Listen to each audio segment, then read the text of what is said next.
Сәлеметсіздер ме балалар? Бүгін 3-ші сынып математика 46-шы сабағымызды бастаймыз. Алдымен балалар видеоға лайк басып, каналыма тіркеліп, қоңырауша белгісін басуды ұмытпаңыздар. Бүгінгі тақырыбымыз санның бөлігін табу және бөлігі бойынша санды табу. Сен санның бөлігін табу және бөлігі бойынша санды табуға берілген есептер шығаратын боласың. Қайырымды істер уақыты. Бірінші есептің ән нұсқасына қарайық. 4 бірдей жолақ дайында. Жолақты бүктеу арқылы төменде көрсетілген бөліктерге бөл. Бөлшектерді өсу ретімен жасайды. Бізде төменде қарайық. 2 бөлік, яғни біз жазамыз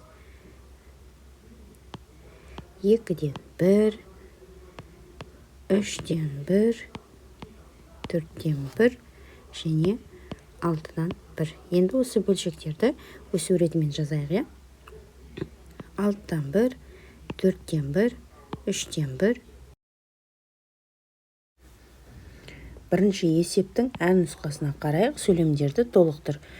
Бөлік саны көп болған сайын әр бөлік соншаға кем болады.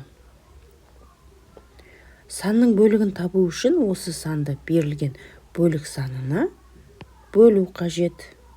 Бөлігі бойынша санды табу үшін бөлікке сәйкес санды көбейту. Екінші есепке қарайық. Есептерді шығар. А нұсқасы: саябаққа 9 ағаш көшеті отырғызылды. Бұл барлық көшеттің 3-тен 1 бөлігі.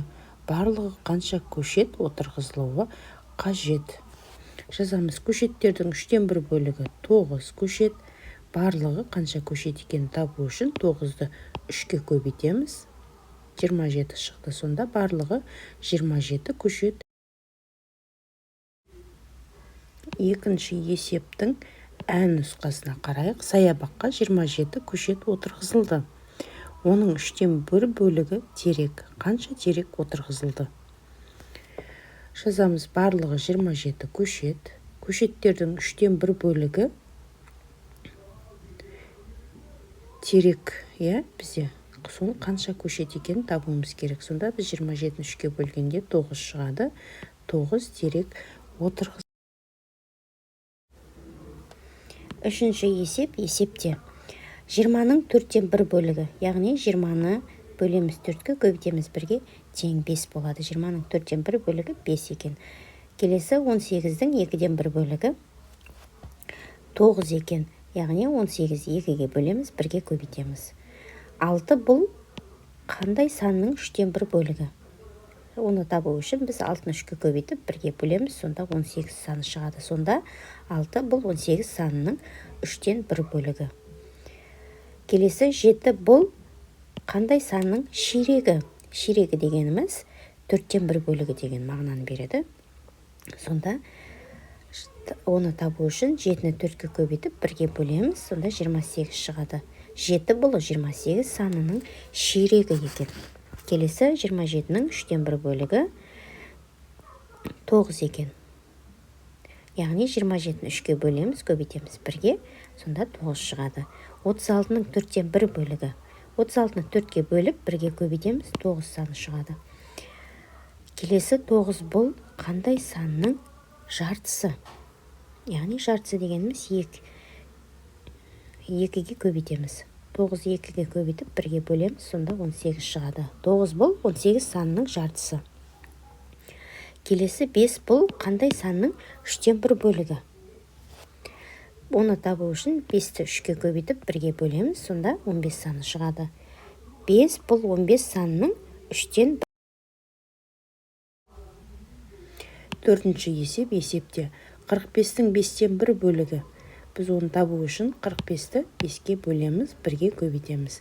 Сонда 9 шықты. 48-дің 6-дан 1 бөлігі, 48-ді 6-ға бөліп 1-ге көбейтеміз.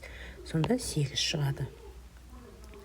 10 сантиметр бұл қандай санның жартысы? Яғни жартысы дегеніміз 2-ге көбейтеміз. 10 сантиметрді 2-ге көбейтеміз, 1-ге бөлеміз, сонда 20 сантиметр шығады. Сонда 10 сантиметр бұл 20 сантиметр санының жартысы. Келесі 3 сантиметр бұл қандай санның ширегі, яғни ширегі дегеніміз 4-тен 4-ке көбейтеміз, 3 сантиметр көбейту 4 бөлеміз 1-ге. Сонда 12 сантиметр шығады. Сонда 3 сантиметр бұл 12 сантиметр санының ширегі. 5-ші есептерді шығар дейді. 5-ші есептің А нұсқасына қарайық. Кітапханадағы 54 кітап жөндеуді қажет етеді. Кітаптардың 6-дан 1 бөлігі жөнделді. Қанша кітап жөнделді? Сонда біз барлығы 54 кітап екен. Кітаптардың 6-дан 1 бөлігі жөнделді. Қанша кітап екен табуымыз керек. 54-ті бөлеміз 6-ға, көбейтеміз 1-ге. Сонда 9 шықты. Жауабы 9 кітап. 5-ші есептің Ә нұсқасына қарайық. Сенбілікке 20 оқушы келді. Олардың жартысы 3-ші сынып оқушылары. Сенбілікке қанша 3-ші сынып оқушысы келді? Яғни барлығы 20 оқушы екен. Оның 2-ден 1 бөлігі 3-ші сынып оқушылары екен. Біз оны табуымыз керек.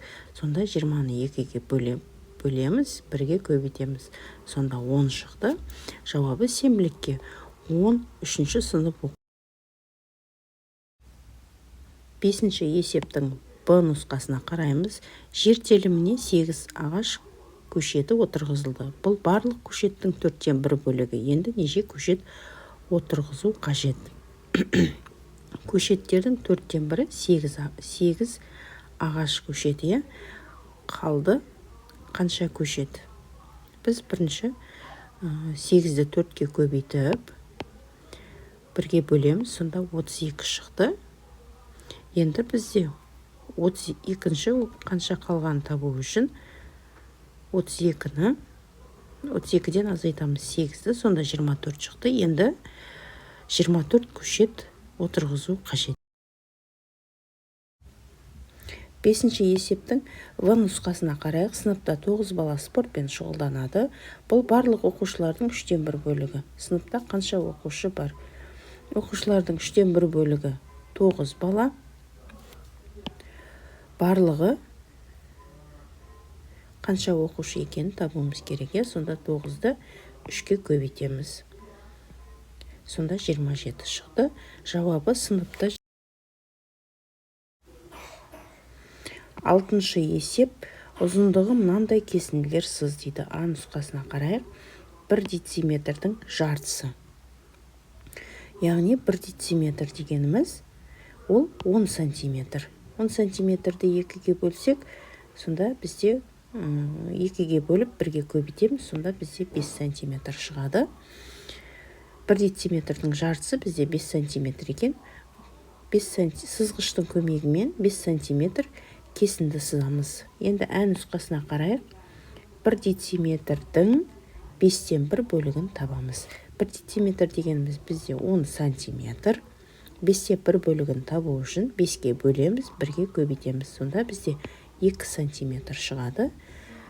Сызғыштың көмегімен 2 сантиметр кесін. 7-ші есеп. Ірімшік тең бөліктерге бөлінді. Егер оның бір бөлігінің массасы белгілі болса, онда ірімшіктің барлық массасы қанша болады? А нұсқасына қарайық. Ірімшіктің суреті беріліп, және бір бөлігі қанша килограмм екенін көрсетілген. Сонда бізде 4 бөлігі бар.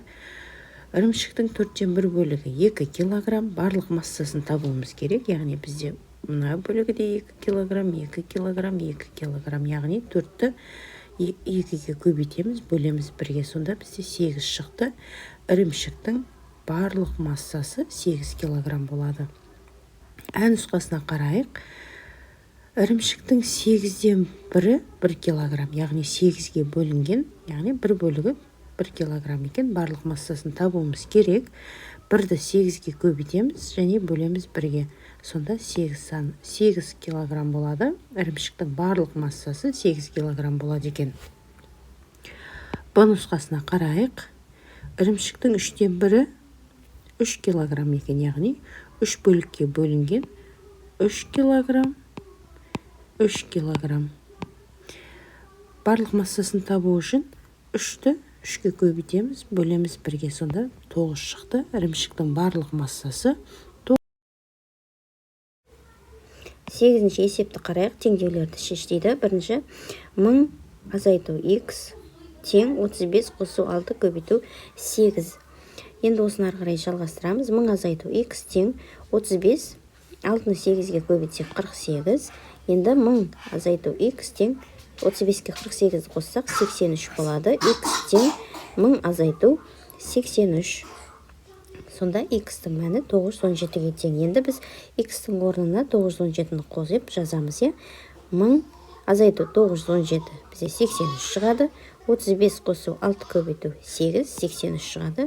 Теңдеуіміз дұрыс екен. 81 бөлу y тең 63 бөлу 7. Бізде ары қарай шығаруымыз керек. 81 бөлу y біз 63-ті 7-ге бөлсек 9 шығады. Y тең 81 бөлу 9. Y-тің мәні 9-ға тең екен. Енді орнына қойып жазайық. 81 бөлу 9 бізде 9. 63 бөлу 7 9 шығады. Теңдеуіміз дұрыс екен. Келесі x көбейту 8. 100 азайту жақшаның ішінде 4 көбейту 9. X көбейту 8 тең 100 азайту 36. 36 бұл жақшаның ішіндегі 4 пен 9-ның көбейтіндісі. X көбейту 8 тең 64. 100 бен 36-ны азайтқан кезде 64 шығады. Енді x тең 64 бөлу 8. Яғни 64 8-ге бөлсек 8 шығады. X-тің мәні 8-ге тең екен. Енді орнына қойып жазайық. 8 көбейту 8 бізде 64. Бірінші жақшаның ішін орындаймыз. 4-ті 9-ға көбейтсек 36. 100-ден 36-ны азайтсақ 60. 9-шы есеп. Біздің үйде Гүлжан, Меруерт және Лаура тұрады. Мен кеше Гүлжанды және Меруертті көрдім. Олардың біреуінің жасы 9-да, екіншісі 8-де. Бүгін Меруерт пен Лаураны көрдім. Олардың біреуінің жасы 10-да, екіншісі 9-да. Кім қанша жаста? Жазуымыз керек, табуымыз керек. Бұл жерде белгілісі кеше Гүлжанды, Меруертті көрді. Бүгінде Меруертті, Лаураны көрді. Яғни кеше Меруертті көрді, бүгін Меруертті көрді. Енді олардың жасы 9-да, 8-де кешегі қыздардың, ал бүгінгі қыздардың жасы 10-да, 9-да. Бұл жерде қайталанып тұрғаны Меруерт және 9-да. 9-да демек Меруерттің жасы 9 жаста екен. Енді табайық. Гүлжанның жасы 8-де, кеше көрген қыздардың Гүлжанның жасы 8-де, Меруерттікі 9-да. Жазайық. Гүлжан 8-де. Енді Лауражының жасы 10-да екен.